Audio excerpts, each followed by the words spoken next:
Praise the Lord. सभी विश्वासी भाई बहनों को मेरी ओर से प्यार भरी जय मसीह की।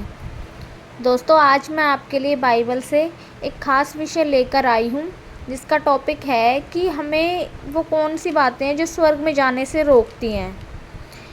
दोस्तों, अगर आप मेरे चैनल पर नए हैं तो प्लीज़ चैनल को लाइक, शेयर, सब्सक्राइब करना भी ना भूलिएगा, जिससे कि मेरी आने वाली हर वीडियो का नोटिफिकेशन आप तक पहुंचता रहे।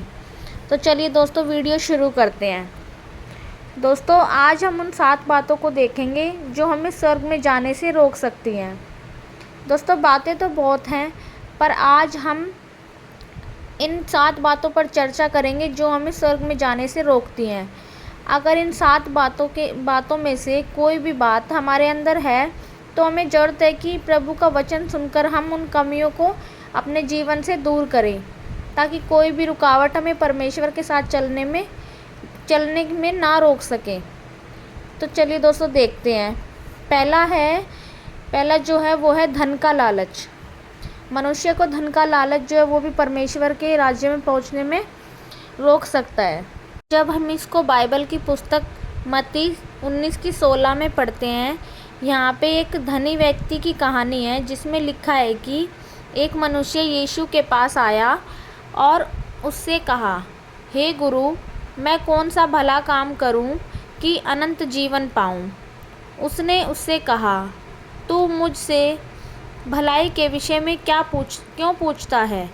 भला तो एक ही है, पर यदि तू जीवन में प्रवेश करना चाहता है तो आज्ञाओं को माना कर। उससे कहा, कौन सी आज्ञा?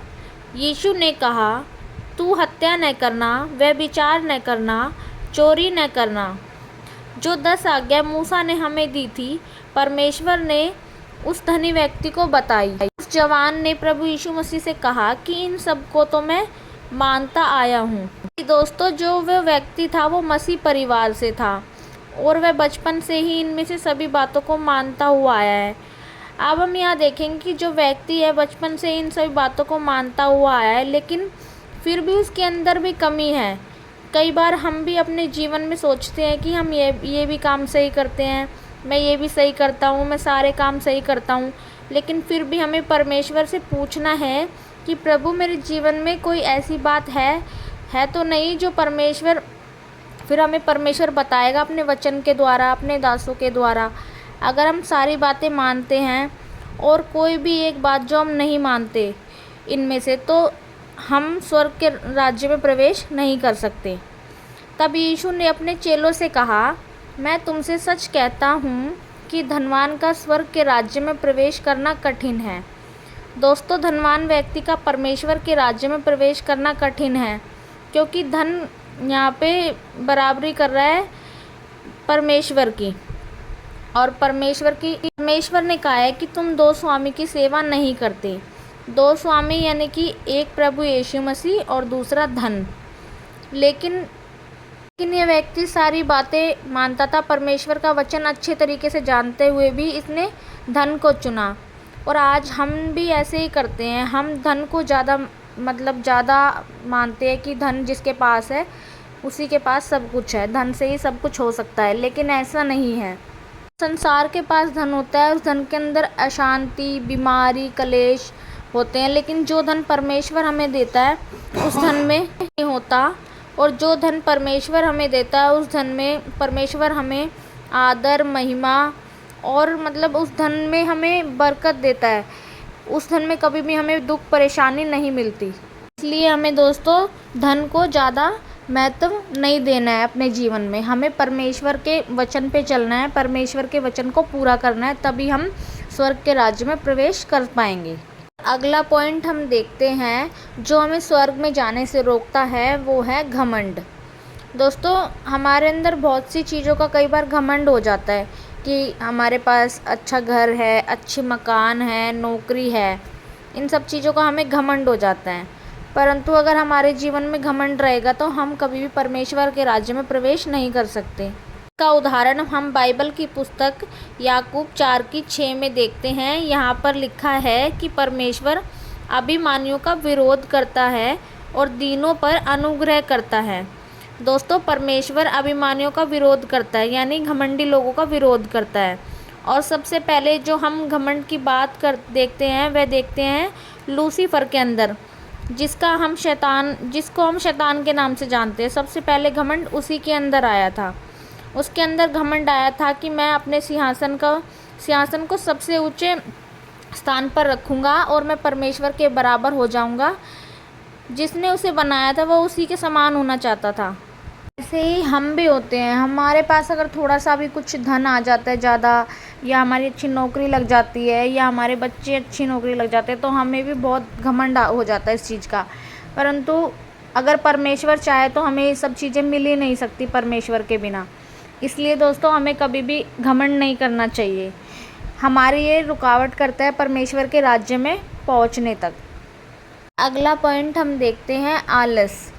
दोस्तों आलस भी लोगों को परमेश्वर के राज्य में पहुंचने नहीं देता। आलस हमारे जीवन में नहीं होना चाहिए कोई भी काम करने के लिए।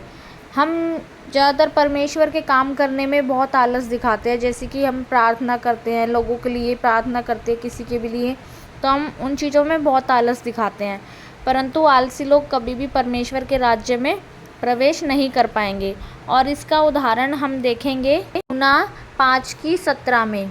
यहाँ पे लिखा है, इस पर यीशु ने उनसे कहा, मेरा पिता अब तक काम करता है और मैं भी काम करता हूँ।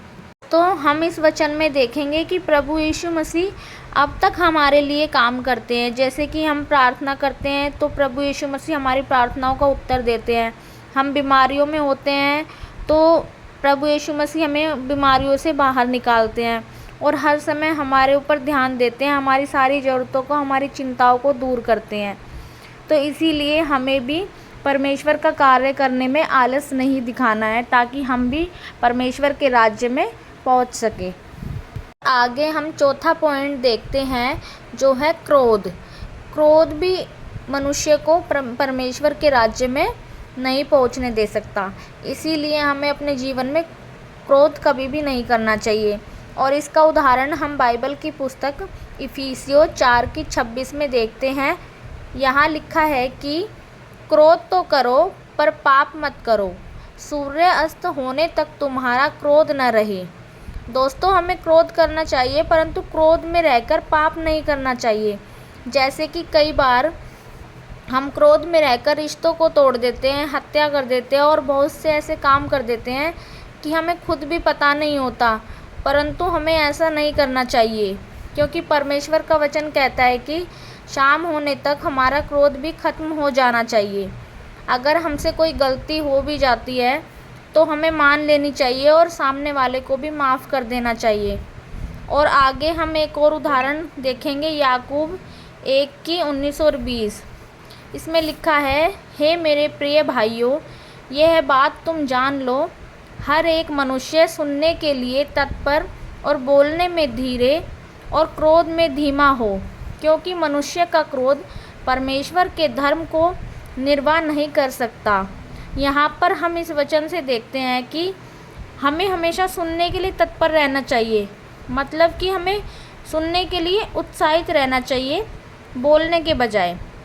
हमें बोलने में धीरज रखना चाहिए और सोच समझकर बोलना चाहिए। और जब हम किसी को सुनते हैं तो उत्साहित होकर उसकी बातों को सुनना चाहिए। और कि मनुष्य का क्रोध परमेश्वर के धर्म का निर्वाह नहीं कर सकता, यानी कि जिस मनुष्य के अंदर क्रोध होता है वह परमेश्वर के साथ कभी भी नहीं चल सकता। इसलिए दोस्तों अपने क्रोध के कारण हम बहुत सी ठोकरें भी खाते हैं और यही कारण है कि हम परमेश्वर के राज्य में प्रवेश नहीं कर पाते। इसलिए दोस्तों हमें क्रोध बिल्कुल भी नहीं करना है। और अगला जो पॉइंट है वो है अनआज्ञाकारिता। दोस्तों अनआज्ञाकारिता के कारण भी हम परमेश्वर के राज्य में प्रवेश नहीं कर सकते। और इसका उदाहरण हम बाइबल की पुस्तक 1 यूहन्ना 2 अध्याय उसका 9 वचन। यहाँ पर लिखा है कि जो कोई यह कहता है कि मैं ज्योति में हूँ और अपने भाई से बैर रखता है, वह अब तक अंधकार में ही है। वचन से पता चलता है कि अगर हम धर्म के रास्ते में चलते हैं, परमेश्वर में चलते हैं, परंतु हम अपने ही भाई से या अपने ही लोगों से बैर रखते हैं, तो हम परमेश्वर के वचन को तोड़ते हैं। क्योंकि परमेश्वर का वचन कहता है कि पहले अपने भाई को माफ़ कर, उसके साथ अच्छा संबंध बना, तब मेरे पास आना। इसलिए हमें परमेश्वर की आज्ञा को मानना है और उसके वचन को पूरा करना है, तभी हम आज्ञाकारिता का जीवन जी पाएंगे। जब हम आज्ञाकारिता में चलते हैं तो इससे पता चलता है कि हम परमेश्वर की संतान हैं। दोस्तों, हमारे प्रभु यीशु मसीह ने भी परमेश्वर की इच्छाओं को पूरा किया है, इसीलिए हमें भी परमेश्वर की इच्छा को पूरा करना है और हमें आज्ञाकारिता में चलना है, ताकि हम भी परमेश्वर के राज्य में प्रवेश कर सकें। दोस्तों, अगला जो पॉइंट है, छठा पॉइंट, वो है जलन। जलन भी हमें परमेश्वर के राज्य में प्रवेश करने में बहुत सी कठिनाइयों को लाती है। तो इसका उदाहरण हम बाइबल की पुस्तक नीति वचन 14 अध्याय उसका 30 वचन, इसमें हम देखते हैं, लिखा है, मन तन का जीवन है, परंतु मन के जलने से हड्डियां भी जल जाती है। दोस्तों, यहाँ पर हम इस वचन से देखते हैं कि हम लोगों से एक दूसरे से जलन रखते हैं कि ये हमसे ज़्यादा कमा रहा है या हमसे अच्छे से ज़्यादा काम कर रहा है या फिर इसके पास गाड़ी है, घर है। बहुत सी ऐसी बातें हैं जो हम एक दूसरे से देखकर जलते हैं। परंतु दोस्तों, हमें वचन बताता है कि शांत मन तन का जीवन है। मतलब अगर हम शांत रहेंगे तो हम जीवन जी पाएंगे अच्छे से, परंतु अगर हम एक दूसरे को देखकर जलते रहेंगे तो कुछ भी नहीं मिलेगा हमें, बल्कि जो हमारे पास है वो भी चला जाएगा। हमारे शरीर की हड्डियां भी जल जाएंगी, कि हमारा शरीर का ही नाश होता है। हमें कुछ मिलने वाला तो होता नहीं है जलन रखने से, परंतु हमारे शरीर का ही नाश होता है। इसीलिए हमें एक दूसरे से जलन नहीं रखनी है। तो जब हम एक दूसरे से जलन रखते हैं तो हम लोगों की नज़रों में तो गिरते ही हैं, लेकिन हम परमेश्वर की नज़रों में भी गिर जाते हैं। यही कारण है कि हम स्वर्ग के राज्य में प्रवेश नहीं कर पाते। इसीलिए दोस्तों, हमें एक दूसरे से नहीं जलना है। हम अपने लोगों के लिए भला चाहते हैं, वैसे हम औरों के लिए भी भला मतलब सोचना है कि ये भी हमारे ही लोग हैं। जलना नहीं है एक दूसरे को लेकर। अगर हम जलेंगे तो इससे हमारे शरीर का विनाश होगा और हमें परमेश्वर के राज्य में भी जाने में कठिनाइयाँ झेलनी पड़ेंगी। तो इसीलिए हमें जलन नहीं रखनी है एक दूसरे से। और अगला जो पॉइंट है, लास्ट पॉइंट, 7वां पॉइंट है, वो है व्यभिचार। दोस्तों, व्यभिचार से भी लोग परमेश्वर के राज्य में नहीं पहुंच पाएंगे। तो हम इसको बाइबल में देखेंगे, यहाँ पे लिखा है कि क्योंकि परमेश्वर की इच्छा यही है कि तुम पवित्र बनो, अर्थात व्यभिचार से बचे रहो। दोस्तों, परमेश्वर का वचन कहता है कि हमें पवित्र बनना है और उस पर चलना है जो हमारे मन में गलत धारणाएं आती है, जैसे कि कई बार आँखों के द्वारा भी, बोलने के द्वारा भी, और बहुत सी ऐसी बातें हैं जिनके द्वारा हम व्यभिचार कर लेते हैं। आजकल हम लोगों को देखते हैं कि लोग एक दूसरे के साथ गलत संबंध बनाकर रखते हैं, जिसके द्वारा वे विचार में पड़ जाते हैं। और यही कारण है कि ऐसे लोग स्वर्ग के राज्य में कभी भी प्रवेश नहीं कर सकते, क्योंकि परमेश्वर के वचन के अनुसार यह करना पाप है। इसलिए दोस्तों, हमें ऐसा नहीं करना है और हमें व्यभिचार में नहीं रहना है और हमें पाप में नहीं पड़ना है, चाहे वो आँखों के द्वारा हो, बोलने के द्वारा हो या फिर अन्य किसी भी वस्तु के द्वारा। तो हमें परमेश्वर से रोज़ प्रार्थना करनी चाहिए कि परमेश्वर हमें पाप से बचा के रखे, ताकि हमें ऐसे कामों में ना फंसे जिनसे बुराइयाँ उत्पन्न होती है। हमें परमेश्वर से प्रार्थना करनी है कि हमें बुराइयों से दूर रखें, ताकि हम भी परमेश्वर के राज्य में प्रवेश कर सकें। तो दोस्तों, आज हमने जो 7 बातें सीखी हैं कि जो हमें स्वर्ग के राज्य में प्रवेश करने में बहुत सारी कठिनाइयों को लाती है। पहला था हमारा धन का लालच, दूसरा घमंड, आलस, क्रोध, अनाज्ञाकारिता, जलन, व्यभिचार। तो दोस्तों, हमें इन सब बातों को ध्यान में रखते हुए अपने जीवन को जीना है और परमेश्वर के राज्य में प्रवेश करना है। तो दोस्तों, मिलती हूँ नेक्स्ट वीडियो में। तब तक के लिए सबको जय मसीह की।